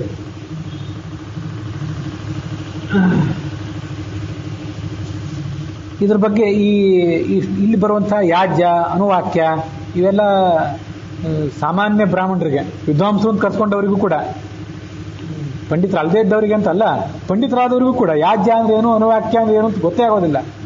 ಅದನ್ನೆಲ್ಲ ಮೀಮಾಂಸಾ ಕಲಿತವರು ಅವ್ರ ಮೂಲಕ ಸ್ವಲ್ಪ ಅದ್ರ ಬಗ್ಗೆ ಮಾಹಿತಿ ಕೇಳಿದರೆ ನಾವು ಒಂದಿಷ್ಟು ಮಾಹಿತಿ ಗೊತ್ತಾದಿತ್ತು. ಮತ್ತು ಮಧ್ವ ವಿಜಯಕ್ಕೆ ಭಾವಪ್ರಕಾಶಿಕ ಅಂತ ನಾರಾಯಣ ಪಂಡಿತರು ಏನು ವ್ಯಾಖ್ಯಾನ ಮಾಡಿದ್ದಾರಲ್ಲ, ಅವರು ಒಂದಿಷ್ಟು ವಿಷಯಗಳನ್ನು ಹೇಳಿದ್ದಾರೆ, ಆದರೆ ಅದು ಸಂಕ್ಷಿಪ್ತ ಆಗಿದೆ. ಮುಂದೆ ಪದಾರ್ಥ ದೀಪಿಕಾ ಉದ್ಬೋಧಿಕಾ ಅಂತ ಏನು ವಿಶ್ವಪತಿ ತೀರ್ಥರ ವ್ಯಾಖ್ಯಾನ ಇದೆ, ಅವರು ಕೂಡ ಒಂದಿಷ್ಟು ವಿಷಯಗಳನ್ನು ಹೇಳಿದ್ದಾರೆ. ಮತ್ತು ಮಂದೋಪಕಾರಿಣಿ ಅಂತ ಛಲಾರಿ ಆಚಾರ್ಯದ ವ್ಯಾಖ್ಯಾನ ಇದೆ, ಅಲ್ಲಿ ವಿಷಯಗಳಿವೆ. ಎಲ್ಲದಕ್ಕಿಂತ ಮುಖ್ಯವಾಗಿ ತತ್ವಚಂದ್ರಿಕಾ ಅಂತ ಗೋವಿಂದಾಚಾರ್ಯ ವ್ಯಾಖ್ಯಾನ ಬರೆದಿದ್ದಾರಲ್ಲ, ಆ ವ್ಯಾಖ್ಯಾನದಲ್ಲಿ ಸುಮಾರು 2-3 ಪುಟಗಳಷ್ಟು ವಿಸ್ತಾರವಾದ ಮಾಹಿತಿ ಇದೆ. ವಸ್ತುತಃ ಇಲ್ಲಿರುವಂಥ ಎಲ್ಲ ಮಾಹಿತಿಗಳನ್ನು ಅರಗಿಸ್ಕೊಳ್ಳಿಕ್ಕೆ ನನಗೂ ಆಗಲಿಲ್ಲ. ಯಾಕಂದರೆ ಕೇವಲ ಯಾರ್ದೋ ಮೂಲಕ 1-2 ದಿವಸಗಳಲ್ಲಿ ಅದ್ರ ಬಗ್ಗೆ ವಿವರಣೆ ಕೇಳಿಬಿಟ್ಟು ಮಾತ್ರಕ್ಕೆ ಅದು ಪೂರ್ಣ ಅರ್ಥ ಆಗೋದಿಲ್ಲ. ಯಾಕಂದರೆ ಮೀಮಾಂಸಾಸ್ತ್ರವನ್ನು ನಾವು ಓದ್ದವರಲ್ಲ, ಅವರಿಗೆ ಇಲ್ಲಿದ್ದೆಲ್ಲ ಪೂರ್ಣ ಅರ್ಥ ಆಗ್ತದೆ. ಮತ್ತು ಪೂರ್ಣ ಅರ್ಥ ಆಗಿದ್ದನ್ನೆಲ್ಲ ನಾವು ಪ್ರವಚನದಲ್ಲಿ ಹೇಳಬೇಕಾಗಿಲ್ಲ. ಅದ್ಯಾವುದೋ ಮತ್ತೆ ಚರ್ಚೆ, ವಾದ ವಿವಾದ ಇಂಥದ್ದು ಬಂದಾಗ, ಮಧ್ವ ವಿಜಯವನ್ನು ಸಾಂಗವಾಗಿ ಪಾಠ ಹೇಳುವಂಥ ಪ್ರಸಂಗ ಬಂದಾಗ ಎಲ್ಲ ಮಾಹಿತಿಗಳು ಬೇಕಾಗ್ತವೆ. ಇಲ್ಲಿ ಅವೆಲ್ಲ ಬೇಕಾಗೋದಿಲ್ಲ. ಆದರೂ ಸಂಕ್ಷಿಪ್ತವಾಗಾದರೂ ಏನು ಯಾಜ್ಯ ಅಂದ್ರೆ ಏನು, ಅನುವಾಕ್ಯ ಅಂದ್ರೆ ಏನು, ಪ್ರವರ್ಗ್ಯ ಅಂದ್ರೆ ಏನು, ಅದು ಏನು ನಡೀತದೆ ಯಜ್ಞದಲ್ಲಿ ಅನ್ನೋದನ್ನು ಸ್ವಲ್ಪ ಮಟ್ಟಿಗೆ ಹೇಳಬೇಕು. ಇವತ್ತು ಆ ಯಜ್ಞವರಾಹನ ಆ ಜಯಂತಿ ದಿವಸ.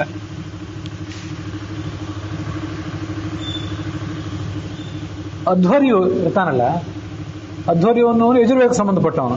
ಅವನ ಕೆಲಸ ಆಹುತಿ ಹಾಕೋದು. ಮೊದಲು ಹೋತ ಋಗ್ವೇದದವನು ದೇವತೆಗಳನ್ನು ಕರೀಬೇಕು. ಕರೆಯೋದು ಮೊದಲಿನ ಕೆಲಸ, ಆಹುತಿ ಹಾಕೋದು ಆಮೇಲಿನ ಕೆಲಸ. ಆದರೆ ಅವನು ಕರೆಯೋದಕ್ಕಿಂತ ಮೊದಲು ಈ ಯಜುರ್ವೇದದ ಪುರೋಹಿತ ಏನು ಮಾಡ್ತಾನೆ ಅಂತಂದರೆ, ಒಂದು ಪ್ರೈಷ ಅನ್ನೋದನ್ನು ಹೇಳ್ತಾನೆ. ಪ್ರೈಷ ಅಂದರೆ ಒಂದು ಪ್ರೇರಿಸ್ತಾನೆ. ಋಗ್ವೇದದ ಪುರೋಹಿತ ಸುಮ್ಮನೆ ಕೂತಿದ್ದಾಗ, ಆಯಿತು ಯಜ್ಞ ಪ್ರಾರಂಭ ಮಾಡಿರಿ, ಇನ್ನು ಆ ಮಂತ್ರಗಳನ್ನು ಹೇಳಿರಿ, ನೀವು ಹೇಳಿದ್ಮೇಲೆ ನಾನು ಆಹುತಿ ಹಾಕ್ತೀನಿ ಅಂತ ಯಜುರ್ವೇದದ ಪುರೋಹಿತ ಋಗ್ವೇದದ ಪುರೋಹಿತನಿಗೆ ಹೇಳ್ತಾನೆ. ಆವಾಗ ಆತ ಆ ಮಂತ್ರಗಳನ್ನು ಹೇಳಲಿಕ್ಕೆ ಪ್ರಾರಂಭ ಮಾಡ್ತಾನೆ. ಅವನು ಹೇಳಲಿಕ್ಕೆ ಪ್ರಾರಂಭ ಮಾಡಿದ ಮೇಲೆ ಇವನು ಆಹುತಿಗಳನ್ನು ಹಾಕ್ತಾನೆ. ಅಧ್ವರ್ಯು ಪ್ರೇಷಿತ ಹೋತ ಅನುವಾಕ್ಯಾಂ ಋಚಾಂ ಪಠತಿ. ಅಧ್ವರ್ಯುವಿನ ಯಜುರ್ವೇದದ ಪುರೋಹಿತನಾದ ಅಧ್ವರ್ಯುವಿನ ಪ್ರೇರಣೆಯನ್ನು ಪಡೆದು ಋಗ್ವೇದದ ಪುರೋಹಿತನಾದ ಹೋತ ಅನುವಾಕ್ಯ ಅನ್ನೋದನ್ನು ಹೇಳ್ತಾನೆ. ಇಲ್ಲಿ ಬಂತು ಯಾಜ್ಯಯ ಸಮುಚಿತ ಅನುವಾಕ್ಯಯ. ಅನುವಾಕ್ಯ ಅಂದರೆ ಇದು. ಈ ಅನುವಾಕ್ಯವನ್ನು ಅವನು ಹೇಳ್ತಾನೆ. ಹೇಳಿದ ಬಳಿಕ ಅವನೊಂದು ವಾಕ್ಯವನ್ನು ಹೇಳಿದ ಬಳಿಕ ಇನ್ನೊಂದು ಯಾಜ್ಯ ಅನ್ನೋದನ್ನು ಪಠನ ಮಾಡ್ತಾರೆ. ಅದು ಕೂಡ ಒಂದು ವಾಕ್ಯವೇ, ವೇದದ ವಾಕ್ಯವೇ. ಅದು ಆ ಋಗ್ವೇದದವನೇ ಹೇಳ್ತಾನೆ. ಇದನ್ನೆಲ್ಲ ಹೇಳಿದ ಮೇಲೆ ತತಃ ಅಧ್ವರ್ಯು ಜುಹೋತಿ. 4ನೇ ಹಂತದಲ್ಲಿ ಅಧ್ವರ್ಯವಾದವನು ಆಹುತಿ ಹಾಕ್ತಾನೆ. ಸ್ವಾಹ ಇದಂ ನಮಮ, ಇಂದ್ರಾಯ ಸ್ವಾಹ ಇಂದ್ರಾಯೇದಂ ನಮಮ ಅಂತ ಆಹುತಿ ಹಾಕೋದು ಅವನ ಕೆಲಸ. ಅಂತೂ ಯಜುರ್ವೇದ ಪುರೋಹಿತ ಮೊದಲು ಪ್ರಾರಂಭ ಮಾಡ್ರಿ ಅಂತಾನೆ. ಆಮೇಲೆ ಋಗ್ವೇದ ಪುರೋಹಿತ ಅನುವಾಕ್ಯ ಹೇಳ್ತಾನೆ. ಮುಂದೆ ಅವನೇ ಋಗ್ವೇದ ಪುರೋಹಿತ ಯಾಜ್ಯ ಹೇಳ್ತಾನೆ. ಯಾಜ್ಯ ಹೇಳಿದ್ಮೇಲೆ 4ನೇ ಹಂತದಲ್ಲಿ ಆಹುತಿ ಹಾಕ್ತಾನೆ. ಇದು ಕೆಲಸ. ಅದಕ್ಕೆ ಯಾಜ್ಯಯ ಸಮುಚಿತ ಅನುವಾಕ್ಯಯ. ಇಂತಿಂಥ ಅನುವಾಕ್ಯಕ್ಕೆ ಇಂತಿಂಥ ಯಾಜ್ಯ ಇರಬೇಕು. ಅದು ಇದು ಯಾವುದನ್ನು ಮನಸ್ಸಿಗೆ ಬಂದಂತೆ ಯಾರು ಹೇಳುವಂತಿಲ್ಲ. ಆ ಒಂದೊಂದು ಯಾಜ್ಯಕ್ಕೆ ಒಂದೊಂದು ನಿರ್ದಿಷ್ಟವಾದ ಅನುವಾಕ್ಯವೇ ಇರಬೇಕು ಅಂತ ನಿಯಮ ಇದೆ. ಆ ಪ್ರಕಾರನೇ ಅವನು ಹೇಳ್ತಾನೆ. ಅದಕ್ಕೆಲ್ಲ ಬೇಕಾದಷ್ಟು ಸೂತ್ರಗಳಿವೆ. ಐತರೆ ಬ್ರಾಹ್ಮಣದಲ್ಲೂ ಕೂಡ ಅದರ ಬಗ್ಗೆ ಮಾತುಗಳಿವೆ. ಆಪಸ್ತಂಭ ಮೊದಲಾದ ಸೂತ್ರಗಳಲ್ಲೂ ಕೂಡ ಅದರ ಬಗ್ಗೆ ಬೇಕಾದಷ್ಟು ನೋಡ್ತೀವಿ.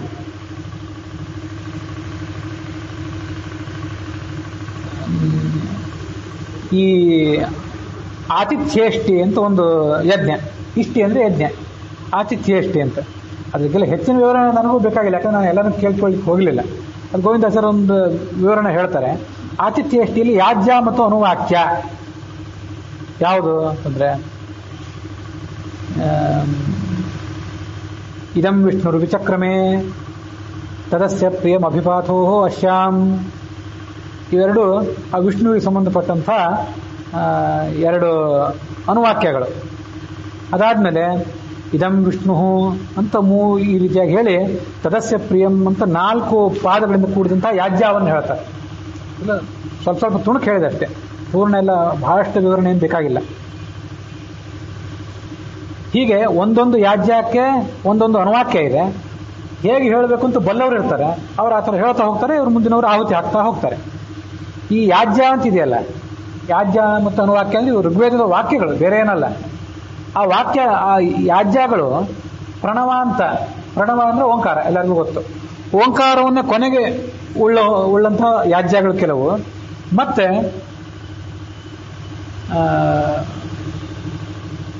ವಷಟ್ಕಾರ ಅಂತ ಹೋದದ್ದು, ಕೊನೆಗೆ ವಷಟ್ಕಾರವನ್ನು ಒಳಗೊಂಡಂಥ ಯಾಜ್ಯಗಳು ಇನ್ನು ಕೆಲವು. ಯಾಜ್ಯ ವಾಕ್ಯಗಳು 2 ರೀತಿಯಾದದ್ದು. ವಷಟ್ಕಾರ ಅಂತ ಯಾಜ್ಯ ಅಂತ ಒಂದು, ಓಂಕಾರ ಅಂತ ಯಾಜ್ಯ ಅಂತ ಇನ್ನೊಂದು. ಈಗ ಓಂಕಾರವನ್ನು ಕೊನೆಗೆ ನಾವು ಬಳಕೆ ಮಾಡಬೇಕಾದಂಥ ಯಾಜ್ಯ ಅಂದ್ರೆ ಯಾವುದು? ತದಸ್ಯ ಪ್ರಿಯಂ ಅಭಿಪಾಥೋ ಅಶ್ಯಾಂ ನರೋ ಯತ್ರ ದೇವಯ ಓಮದಂತೆ ಉರುಕ್ರಮಸ್ಯ ಸಹಿ ಬಂಧೂರಿತ್ಥ ವಿಷ್ಣೋ ಪದೇ ಪರಮೆ ಮಧ್ವ ಉತ್ಸಾಹ ಅಂತ ವೇದವಾಕ್ಯ ಮೂಲ. ಇದನ್ನ ಎಷ್ಟೋ ಸರಿ ನಾನು ಇಲ್ಲಿ ಮಂಗಳಾಚರಣೆಯಲ್ಲಿ ಹೇಳ್ತಿದ್ದೆ. ಮಧ್ವ ಪರಮಾತ್ಮನ ಪಾದದಲ್ಲಿ ಮಧ್ವರು ಉತ್ಸುಕರಾಗಿದ್ದಾರೆ ಅಂತ ಅದರ ಅರ್ಥ. ಉತ್ಸಾಹ, ಅದು ಉತ್ಸಾಹ ಆದ್ಮೇಲೆ ವಿಸರ್ಗ ಇದೆ. ಆ ಉತ್ಸಾಹ ವಿಸರ್ಗ ಇದೆಯಲ್ಲ, ಆ ವಿಸರ್ಗವನ್ನ ಮತ್ತು ಅದು ಹಿಂದಿರುವಂಥ ಆಕಾರವನ್ನು ಎರಡನ್ನೂ ತೆಗೆದು ಓಂಕಾರವನ್ನು ಸೇರಿಸಿಬಿಡ್ಬೇಕಲ್ಲಿ.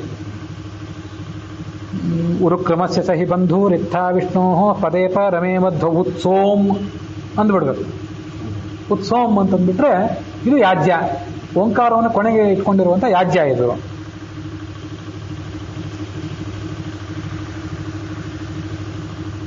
ಅದೇ ರೀತಿಯಾಗಿ ಇನ್ನೂ ಕೆಲವುಗಳನ್ನ ಹೇಳ್ಬೋದು. ಗಣಾನಾಹಂ ತ್ವಾ ಗಣಪತಿಂ ಹವಾಮಹೇ ಕವಿಂ ಕವೀನಾಮುಪಮಶ್ರವಸ್ತಮಂ ಜ್ಯೇಷ್ಠರಾಜಂ ಬ್ರಹ್ಮಣಾಂ ಬ್ರಹ್ಮಣಸ್ಪತ ಆನಸ್ಸಿನ್ವನ್ಮೂರ್ತಿಭಿಸ್ಸೀದ ಸಾದಾನಂ. ಅಲ್ಲಿ ಸಾದಾನಂ ಅಂತಿರ್ತದಲ್ಲ, ಆ ಅ ಮತ್ತು ಮ ಅವೆರಡನ್ನು ತೆಗೆದು ಹಾಕಿ ಸೀದ ಸಾದಾನೋಂ ಅಂತ ಅನ್ಬೇಕು. ಇದು ಪ್ರಣವಾಂತವಾದ ಯಾಜ್ಯ. ಈಗ ಈ ಸಂಬಂಧಪಟ್ಟಂತೆ ಸುಮ್ಮನೆ ಇನ್ನೂ ಒಂದು ಮಾಹಿತಿಯನ್ನು ಹೇಳ್ತೇನೆ. ಈಗ ನಾವು ನಿತ್ಯ ವೈಶ್ವದೇವ ಮಾಡ್ತೀವಲ್ಲ, ಆ ವೈಶ್ವದೇವದಲ್ಲಿ ಅಗ್ನಿಗೆ ವೈಷ್ಣವತ್ವ ಸಿದ್ಧಾರ್ಥವಾಗಿ. ಇಲ್ಲಿ ನೋಡ್ರಿ, ಈ ಸಮಸ್ಯೆ ಏನಂತಂದ್ರೆ, ಅಗ್ನಿ ನಿತ್ಯ ನಮ್ಮ ಮನೆಯಲ್ಲಿ ಉರಿಯೋದಾಗಿದ್ರೆ ಅದಕ್ಕೆ ಪ್ರತಿನಿತ್ಯ ಷೋಡಶ ಸಂಸ್ಕಾರಗಳು ಬೇಕಾಗಿಲ್ಲ. ಈಗ ನಾವು ನಿತ್ಯ ಅಗ್ನಿ ಮನೆಯಲ್ಲಿ ಉರಿಯೋದಿಲ್ಲಲ್ಲ, ಅದನ್ನು ಒಳಗೆ ಬರೋದು ಮತ್ತು ಅದನ್ನು ಅಲ್ಲಿ ಹಾಕೋದಾದ್ರಿಂದ ಅದಕ್ಕೆ ನಿತ್ಯ ಷೋಡಶ ಸಂಸ್ಕಾರ ಆಗಬೇಕು. ಅದಕ್ಕಾಗಿ ನಾರಾಯಣ ಮಂತ್ರದಿಂದ, ಕೃಷ್ಣ ಮಂತ್ರದಿಂದ, ಕೆಲವರು ವಾಸುದೇವ ದ್ವಾದಶಾಕ್ಷರದಿಂದ, ಕೆಲವರು ವಿಷ್ಣು ಷಡಕ್ಷರದಿಂದೆಲ್ಲ ಆಹುತಿಗಳನ್ನು ಹಾಕ್ತಾರೆ. ನೀವು ಎಲ್ಲ ಮಹಾಮಂತ್ರಗಳಿಂದಲೂ ಆಹುತಿ ಹಾಕ್ಬೋದು ಅನ್ನೋ ಒಂದು ಪಕ್ಷನೂ ಇದೆ.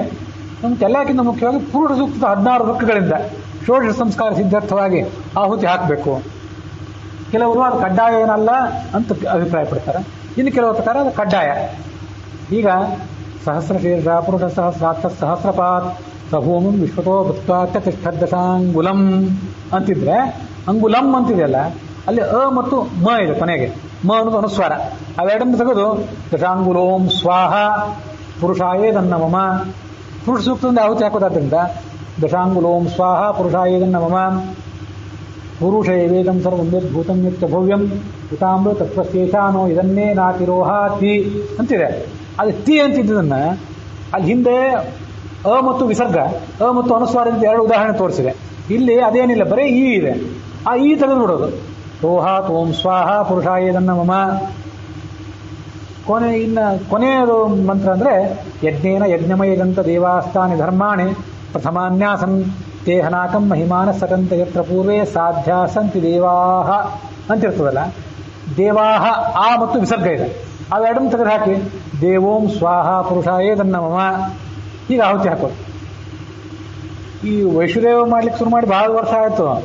ಆದರೆ ಈ ಥರ ಪ್ರಣವವನ್ನು ಉಪಯೋಗ ಮಾಡಿ ಆ ಕೊನೆ ಅದು ಹೇಗೆ ಕೊನೆಯದು ಎರಡನ್ನು ಕಿತ್ತು ಹಾಕಿಲ್ಲ ಓಂಕಾರವನ್ನು ಸೇರಿಸೋದಿದೆಯಲ್ಲ, ಅದನ್ನೆಲ್ಲ ಅಳವಡಿಸ್ಕೊಳ್ಳಿಕ್ಕೆ ಇತ್ತೀಚೆಗೆ ಒಂದು 6-8 ತಿಂಗಳು 1 ವರ್ಷ ಆಯಿತು. ಅದನ್ನು ಪೂರ್ತಿ ಅಳವಡಿಸ್ಕೊಳ್ಳಿಕ್ಕೆ ಆಗಿದ್ದಿಲ್ಲ. ಇದು ಗೋವಿಂದಾಚಾರ್ಯ ಪ್ರತಿಪಾದನೆ ಮಾಡುವಂಥ ಅಭಿಪ್ರಾಯ. ಕೆಲವರ ಪ್ರಕಾರ ಆ ಕೊನೆಯದನ್ನು ಕಿತ್ತು ಹಾಕಿ ಓಂಕಾರವನ್ನು ಹೇಳಬೇಕಾದ ಅವಶ್ಯಕತೆ ಏನಿಲ್ಲ. ಅತ್ಯುತ್ಥದಶಾಂಗುಲಂ ಸ್ವಾಹ ಪುರುಷಾಯೇದನ್ನ ಮಮ ಇದೊಂದು ಅಭಿಪ್ರಾಯ ಇದೆ. ಪುರಾಣಿಕರು ತಮ್ಮ ಪುಸ್ತಕದಲ್ಲಿ ಹಾಗೆ ಬರೆದಿದ್ದಾರೆ. ಅಲ್ಲ, ಇಲ್ಲ, ನಾನು ಯಾವುದನ್ನು ತಪ್ಪು ಅಂತ ಹೇಳಿಲ್ಲ. ಯಾಕಂದ್ರೆ ಪುರಾಣಿಕರ ಅಭಿಪ್ರಾಯದ ಪ್ರಕಾರ ಅತ್ಯತಿಷ್ಠದಶಾಂಗುಲಂ ಯಥಾವತ್ ಸ್ವಾಹ ಪುರುಷಾಯೇದನ್ನ ಮಮ ಅತ್ಯತಿಷ್ಠದಶಾಂಗುಲ ಓಂ ಸ್ವಾಹ ಪುರುಷಾಯೇದನ್ನ ಮಮ ಇದು ಗೋವಿಂದಾಚಾರ್ಯ ತಮ್ಮ ಪುಸ್ತಕದಲ್ಲಿ ಬರೆದಿದ್ದು. ಅದ್ರ ಬಗ್ಗೆ ಬೇರೆ ಬೇರೆ ಅಭಿಪ್ರಾಯಗಳೇ ಇವೆ. ಸರಿಯೇ, ಯಾಕಂದ್ರೆ ಅದನ್ನು ಇಬ್ಬರು ಋಷಿಗಳಲ್ಲೇ ಸಮಾನ ಅಭಿಪ್ರಾಯ ಇರೋದಿಲ್ಲ. ಈಗಿನ ಕಾಲದ ವಿದ್ವಾಂಸರಲ್ಲೇ ಭಿನ್ನ ಅಭಿಪ್ರಾಯ ಇದ್ರೆ ಅದೇನು ಆಶ್ಚರ್ಯ ಅಲ್ಲ. ಅದಕ್ಕೆ ವಸುಧಾ ಪಾಣಿನಿ, ಈ ಸಂಸ್ಕೃತದ ವ್ಯಾಕರಣವನ್ನು ಬರೆದಂತಹ ಅನೇಕರ ಪೈಕಿ ಮುಖ್ಯನಾದವನು ಪಾಣಿನಿ. ಅವನು ಪ್ರಣವ ಟೇಹೆ ಅಂತ ಒಂದು ಸೂತ್ರನೇ ಬರೆದಿದ್ದಾನೆ. ಅದು 8ನೇ ಅಧ್ಯಾಯದ 2ನೇ ಪಾದದ 89ನೇ ಸೂತ್ರ. ಈ ಬ್ರಹ್ಮಸೂತ್ರಗಳಿವೆಯಲ್ಲ, ಅದರಲ್ಲಿ 4 ಅಧ್ಯಾಯಗಳು, ಅದರಲ್ಲಿ 4 ಪಾದ, ಒಟ್ಟು 16 ಪಾದಗಳಿವೆಯಲ್ಲ. ಹಾಗೆ ಪಾಣಿನಿ ಕೂಡ 8 ಅಧ್ಯಾಯಗಳಿಂದ ಕೂಡಿದಂಥ ಅಷ್ಟಾಧ್ಯಾಯಿಯನ್ನು ಬರೆದಿದ್ದಾನೆ. ಆ 8 ಅಧ್ಯಾಯಗಳಲ್ಲಿ ಕೂಡ 4 ಪಾದಗಳು. ಆ ಪಾಣಿನಿಯ ಕ್ರಮ ಅದು. ಅದರಲ್ಲಿ ಪ್ರಣವ ಟೇಹೆ. ಟಿ ಅಂದ್ರೆ ಕೊನೆಯದು ಒಂದು ತುಣುಕಿರ್ತದಲ್ಲ, ಅ ಮತ್ತು ವಿಸರ್ಗ, ಅ ಮತ್ತು ಅನುಸ್ವಾರ. ಅಥವಾ ಕೆಲವು ಕಡೆ ಅನುಸ್ವಾರ ವಿಸರ್ಗ ಇಲ್ಲದೆ ಇರ್ಬೋದು, ಕೇವಲ ಈ ಇರ್ಬೋದು, ಕೇವಲ ಹೂ ಇರ್ಬೋದು, ಏನೇನೋ ಇರ್ಬೋದು. ಅದನ್ನು ಕಿತ್ತು ಹಾಕಿ ಅಲ್ಲಿ ಓಂಕಾರವನ್ನು ಹೇಳಬೇಕು. ಇದು ಒಂದು ಅಭಿಪ್ರಾಯ. ಇನ್ನ ಇದು ಪ್ರಣವವನ್ನು ಕೊನೆಗಿಟ್ಕೊಂಡಂತಹ ಒಂದು ಯಾಜ್ಯ. ಇದು ಯಾಜ್ಯ ಅಂತ ಇಲ್ಲಿ ಬಂತಲ್ಲ, ಅದಕ್ಕಾಗಿ ಹೇಳಿದೆ. ಮತ್ತು ವಷಟ್ಕಾರವನ್ನು ಕೊನೆಗಿಟ್ಕೊಂಡಿರುವಂತಹ ಯಾಜ್ಯ, ವಾಕ್ಯವನ್ನು ಹೇಳಿ ಕೊನೆಗೆ ವಷಟ್ಕಾರವನ್ನು ಹೇಳೋದು. ಅಧ್ವರ್ಯು ಹೇಳ್ತಾನೆ ಮೊದಲನೇದಾಗಿ ಧರ್ಮಸ್ಯ ಯಜ ಅಂತಾನೆ.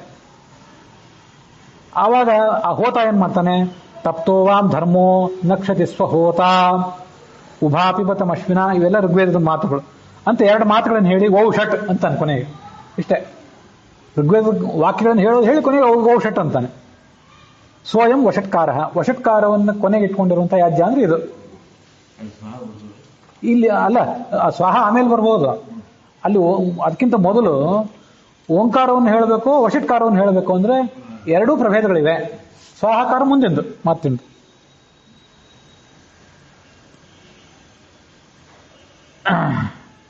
ಅದಾದ ಬಳಿಕ ಹೋತ ಆ ಥರ ಮಾಡಿದ ಬಳಿಕ ಯಜುರ್ವೇದದ ಪುರೋಹಿತನಾದಂಥ ಅಧ್ವರ್ಯು ಸ್ವಾಹ ಅಂತ ಆಹುತಿ ಹಾಕ್ತಾನೆ. ಅದೊಂದು ಮುಂದೆಂದು. ಈ ಯಾಜ್ಯಯ ಸಮುಚಿತಾನುವಾಕ್ಯಯ ಅಂತ ಇಷ್ಟಿಲ್ಲಿ ಬಂತಿ. ಹೇಗೆ ಯಾಜ್ಯ ಇರಬೇಕೋ ಅದಕ್ಕನುಸಾರವಾಗಿ ಅನುವಾಕ್ಯ ಇರಬೇಕು. ಸಪ್ರವರ್ಗ್ಯ ವಿಭವೈಹಿ ಅಭಿಷ್ಟವೈಹಿ. ಪ್ರವರ್ಗ್ಯ ಅಭಿಷ್ಟವ ಅಂತ ಇನ್ನೆರಡು ಶಬ್ದಗಳು ಕೂಡ ಬಂತು. ಪ್ರವರ್ಗ್ಯ ಅಂದ್ರೆ ಏನು ಅಂತಂದ್ರೆ ಅದನ್ನು ಕೂಡ ಇಲ್ಲಿ ಬರೀತಾರೆ. ಈ ಅದು ಕೂಡ ಒಂದು ವೇದವಾಕ್ಯಗಳೇ. ಅದರಲ್ಲಿಯೂ ಕೂಡ ಕೊನೆಗೆ ಓಂಕಾರ ಇರ್ತದೆ. ಓಂಕಾರವನ್ನು ಉಚ್ಚಾರ ಮಾಡಿ ಒಂದೇನು ವೇದವಾಕ್ಯವನ್ನು ಉಚ್ಚಾರ ಮಾಡ್ತೀವಿ, ಅದಕ್ಕೆ ಈ ಪ್ರವರ್ಗ್ಯ ಅಂತ ಹೀಗೆ ಕರೀತಾರೆ. ಪ್ರವರ್ಗ್ಯ ಅಂತಂದ್ರೆ ಅದು ಒಂದು ಯಜ್ಞದ ಕ್ರಿಯಾ. ಅದನ್ನ ಆ ಯಜ್ಞದ ಸಾಂಗತೆಗಾಗಿ ಮಾಡ್ತಾರೆ. ಯಜ್ಞಸ್ಯ ಪೂರ್ಣಾಂಗತ್ವಾಯಿ ಕ್ರಿಯತೆ, ಪ್ರವರ್ಗ್ಯ. ಆ ಪ್ರವರ್ಗ್ಯಕ್ಕೆ ಅಭಿಮಾನಿಯಾದವನು ಯಜ್ಞದೇವ, ಯಜ್ಞದ ಅಭಿಮಾನಿ ದೇವತೆಯಾದವನು ಪ್ರವರ್ಗ್ಯಕ್ಕೂ ಕೂಡ ಅಭಿಮಾನಿಯಾಗಿರ್ತಾನೆ. ಅವನನ್ನ ಆರಾಧನೆ ಮಾಡ್ತಾರೆ. ಇದು ಪ್ರವರ್ಗಕ್ಕೆ ಸಂಬಂಧಪಟ್ಟಂತೆ ಆಯಿತು. ಮುಂದೆ ಅಭಿಷ್ಟವ ಅಂತಿದೆ. ಅಭಿಷ್ಟವ ಅಂದ್ರೆ ಅವು ಮಂತ್ರಗಳೇ, ಎಲ್ಲ ಋಗ್ವೇದದ ಮಂತ್ರಗಳೇ. ಬಹುತೇಕ ಋಗ್ವೇದದ ಮಂತ್ರಗಳೇ. ಅವುಗಳನ್ನೇ ಉಪಯೋಗ ಮಾಡಿಕೊಂಡು ಸಾಮವೇದವನ್ನು ಹಾಡ್ತಾನೆ. ಅವುಗಳನ್ನೇ ಉಪಯೋಗ ಮಾಡಿಕೊಂಡು ಯಜುರ್ವೇದವನ್ನು ಕೊನೆಗೆ ಆಹುತಿ ಹಾಕ್ತಾನೆ. ಅದಕ್ಕಾಗಿ ಮಹಾಭಾರತದಲ್ಲಿ ಮಾತು ಬಂದಿತ್ತು ನೋಡ್ರಿ, ಋಗ್ವೇದವನ್ನು ಮೀರಿ ಯಜ್ಞ ಇಲ್ಲ. ಆ ಶ್ಲೋಕದಲ್ಲಿ ಸಾಮವೇದಕ್ಕೆ ಯಾರು ಮುಖ್ಯ ಅಂತಂದ್ರೆ ಪ್ರಾಣ ಮುಖ್ಯ. ಕಾಮತೀತ್ಯ ಯಜ್ಞ ನ ವರ್ತತೆ. ಯಾವುದನ್ನು ಬಿಟ್ಟು ಯಜ್ಞ ಇಲ್ಲ ಅಂದ್ರೆ ಋಕ್ಕನ್ನು ಬಿಟ್ಟು ಯಜ್ಞ ಇಲ್ಲ ಅಂತ ಅಲ್ಲಿ ಬಂದಿತ್ತು ಆ ಯಕ್ಷ ಪ್ರಶ್ನೆಯಲ್ಲಿ. ಹಾಗಾಗಿ ಋಗ್ವೇದದ ಮಂತ್ರಗಳು ಮುಖ್ಯ. ಈ ಅಭಿಷ್ಟವ ಮಂತ್ರಗಳಲ್ಲಿ ಪೂರ್ವ ಪಟಲ ಅಂದ್ರೆ ಪೂರ್ವ ಭಾಗ, ಉತ್ತರ ಪಟಲ ಅಂತ ಈಗ ಎರಡು ಭಾಗ ಇವೆ. ಪೂರ್ವ ಪಟಲದಲ್ಲಿ ಅಂದ್ರೆ ಪೂರ್ವ ಭಾಗದಲ್ಲಿ 107 ಮಂತ್ರಗಳಿವೆ. ಉತ್ತರ ಪಟಲದಲ್ಲಿ 37 ಮಂತ್ರಗಳಿವೆ. ಒಟ್ಟು 144 ಮಂತ್ರಗಳಾಗ್ತವೆ. ಇವಕ್ಕೆಲ್ಲ ಅಭಿಷ್ಟವ ಮಂತ್ರಗಳು ಅಂತ ಕರೀತಾರೆ. ಇದು ಅಭಿಷ್ಟವ ಅಂದ್ರೆ ಅದು ಕೂಡ ವೇದವಾಕ್ಯಗಳೇ, ಭಗವಂತನ ಸ್ತೋತ್ರ ಮಾಡಲಿಕ್ಕಾಗಿ ಇರುವಂತಹ ಮಂತ್ರಗಳೇ.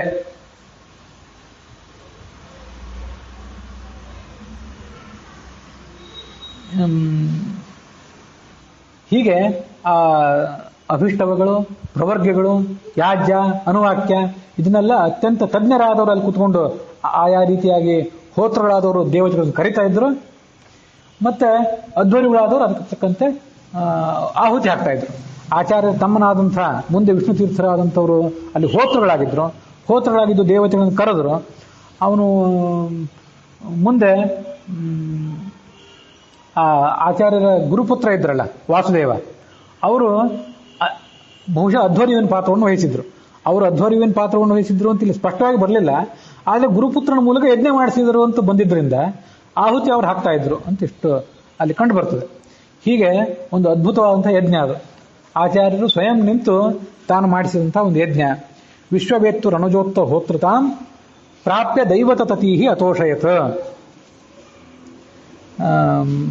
ಅಲ್ಲಿ ಮುಂದೊಂದು ಶ್ಲೋಕದಲ್ಲಿ ಹೇಳ್ತಾರೆ, ಅದನ್ನ ನಾವು ನಾಳೆ ನಾಡ್ದು ನೋಡ್ತೀವಿ.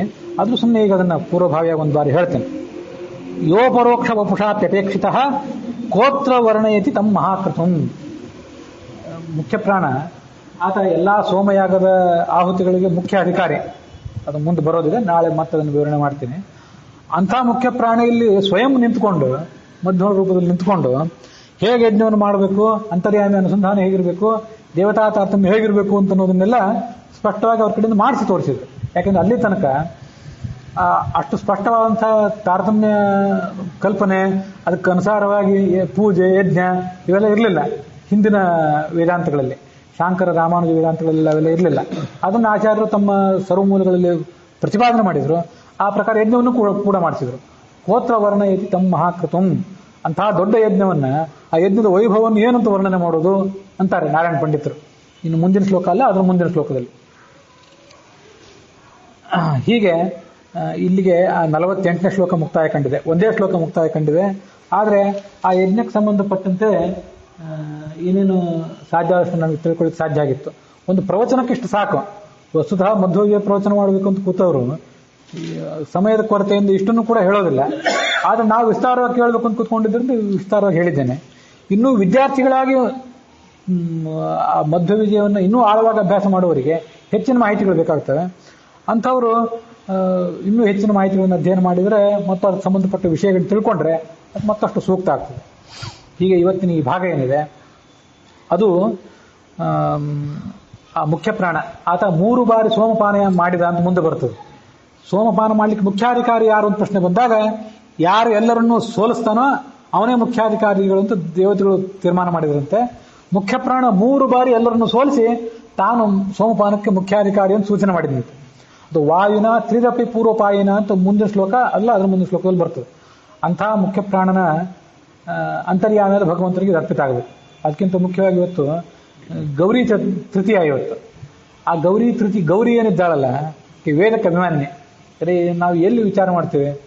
ನಮ್ಮ ಹೂವುಗಳಾಯಿತು, ಹಣ್ಣುಗಳಾಯಿತು, ಬಾಳೆಹಣ್ಣಾಯಿತು, ಅದಕ್ಕೆ ಅಲಂಕಾರ ಆಯಿತು. ಆಕೆ ವಾಕ್ ಮತ್ತು ಶಿವ ಅರ್ಥಕ್ಕೆ ಅಭಿಮಾನಿ. ಆಕೆ ವಾಕಿಗೆ ಅಭಿಮಾನಿ, ಆತ ಅರ್ಥಕ್ಕೆ ಅಭಿಮಾನಿ.